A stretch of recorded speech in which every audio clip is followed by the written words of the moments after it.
What's up, Jet fans?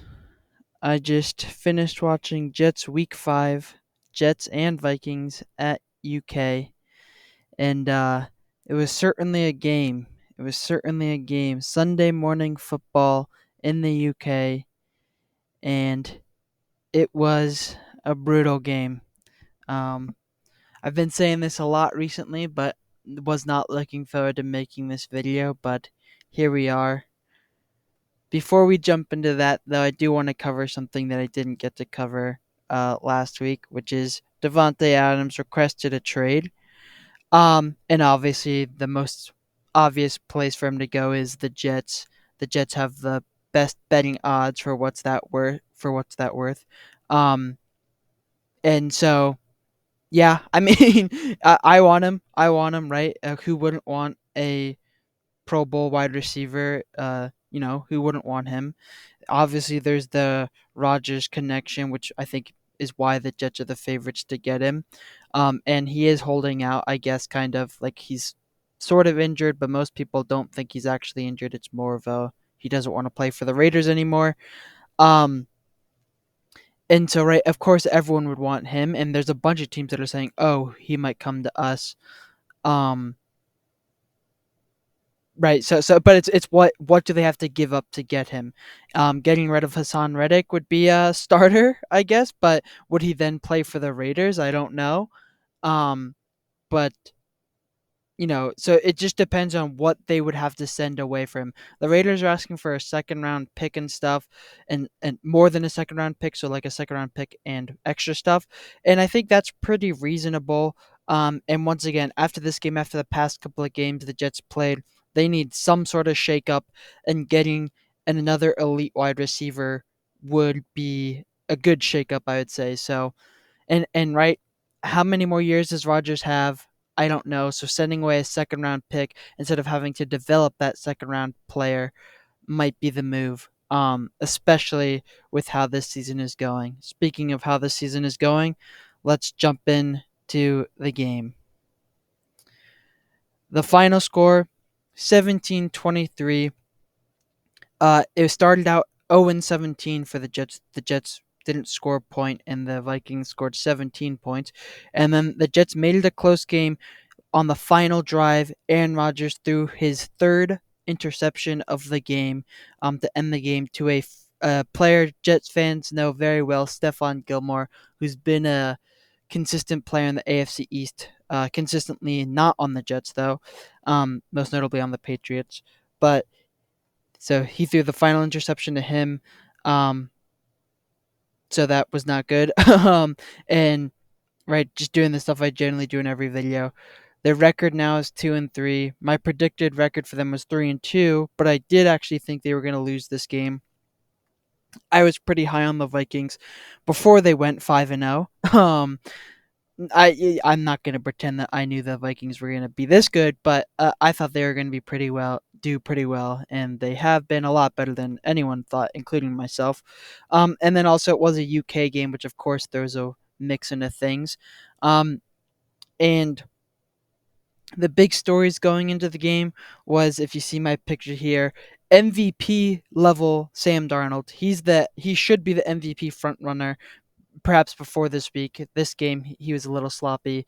And speaking of sloppy, I don't know what the Jets just make their opponent. They always play sloppy, and then they make their opponents play sloppy, win or loss. We saw it with the Titans game, where I know Will Levis is a sloppy player, but that game was really sloppy. We saw with the Broncos game, that game was really sloppy. And then this game, that game was really sloppy. It happened so much that it can't be a coincidence. And when I'm saying sloppy play, I suppose I should be giving more credit to the Jets defense. And we'll get to that when I talk about the defense, but just something to note. But anyways, Sam Darnold before this game was on an MVP level.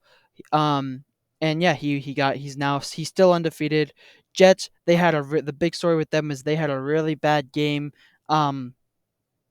against the Broncos, a game they should have won, going to the UK now and win here, right? That would have corrected the mishaps where my record is a winning record for them, my predicted record for them. And since they lost last game, they kind of need to win this game. They didn't do that.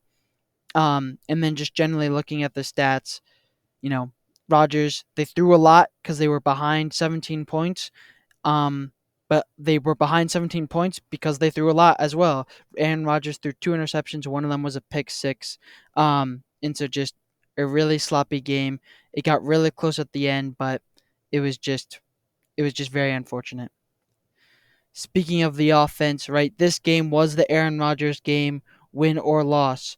Um, if they won, it would have been like, oh my gosh, this is him working his Hall of Fame magic, and they lost, so it was him, playing a really bad game. Even before the final interception, two touchdowns, two interceptions. That's a really bad look. They threw it 54 times, which is crazy, and not even 300 yards. That's a little disappointing. They basically never ran it. Like at the end of the game when they gave it to Brees Hall once, they were like, "Oh, this is the first running play in like 20 plays or something." Um, so that was kind of crazy, But if you're behind a lot, you got to throw it a lot, I suppose. But just those three interceptions were absolutely brutal, especially this like first quarter, first half. Aaron Rodgers was like mentally out. He wasn't talking to people on the sideline. He was kind of done. He got his groove back in. Once again, 23-17, that means they scored a lot of points while the Vikings didn't score many points at all. But, we don't play 2 quarters of football, we play 4 quarters of football. So just a really brutal game. This game lived and died by Aaron Rodgers, and, well, it died by Aaron Rodgers. 3 interceptions to only 2 touchdowns. And he's supposed to be like a super clean machine. Like during his MVP campaigns, he threw maybe like 3 interceptions an entire half of a season.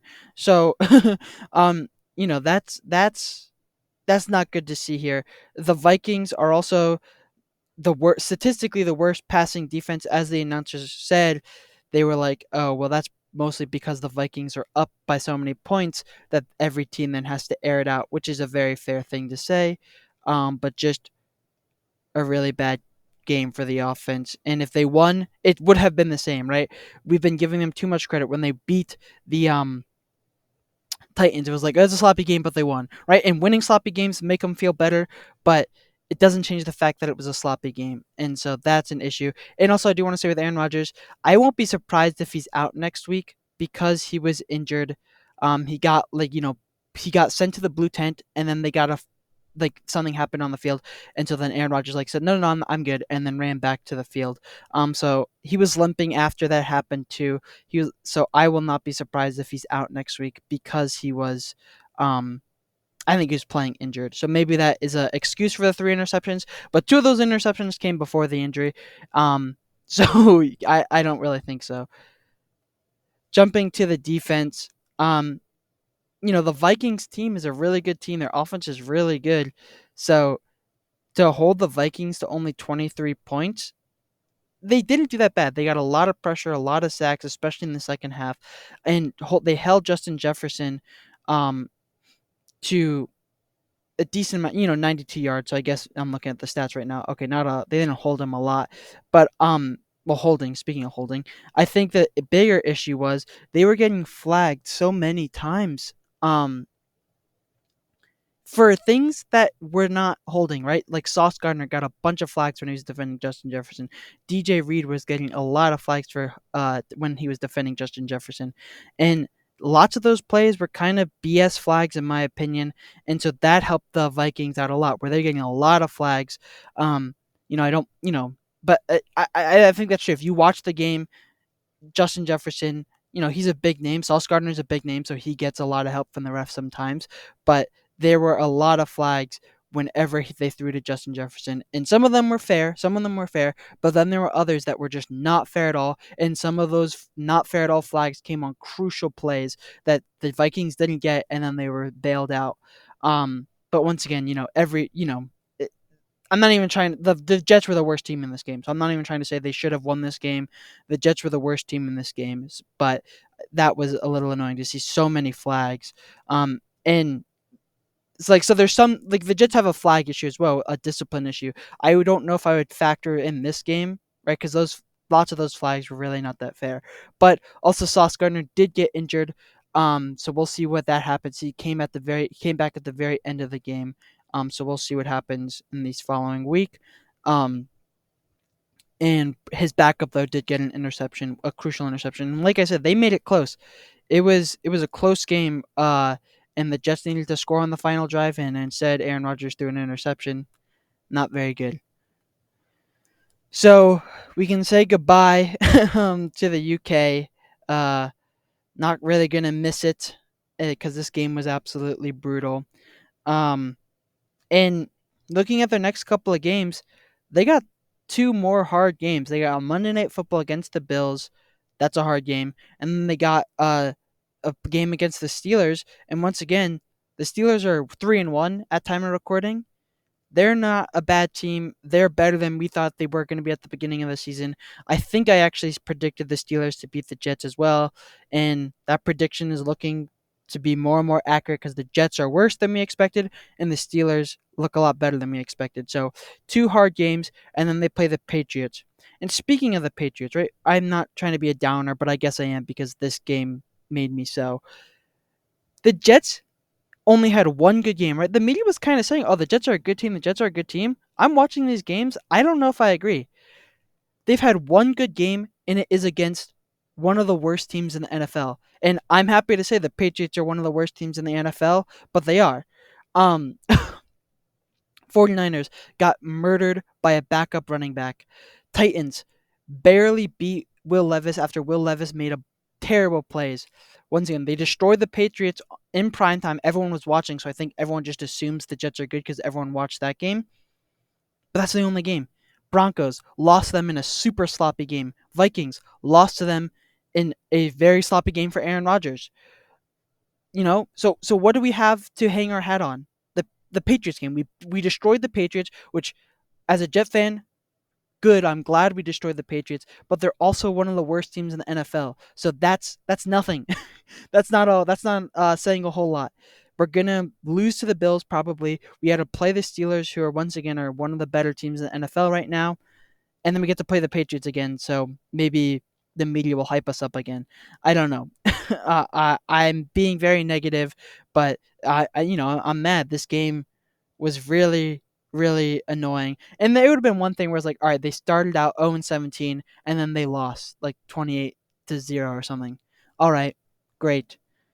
We got destroyed. I knew we were going to lose by the first quarter. But instead, right, they love to rip our hearts out, I guess. Started out 0-17, almost came back. Aaron Rodgers was working his magic. He's a Hall of Famer. He can do the 2-minute drill. And then he throws an interception to Stephon Gilmore. Game over. So it was more competitive, I guess, but almost in a weird way, I wish it was less competitive because then I guess I wouldn't be so upset. But I'm upset right now. We'll see what happens. There are rumblings of a Devontae Adams trade, but is one wide receiver going to save this team? No, I don't think the issue is the wide receiver, but it'd be nice to see him, I guess. Thanks for watching. Let me know what you thought about this brutal, brutal game in the comments below. And yeah, bye.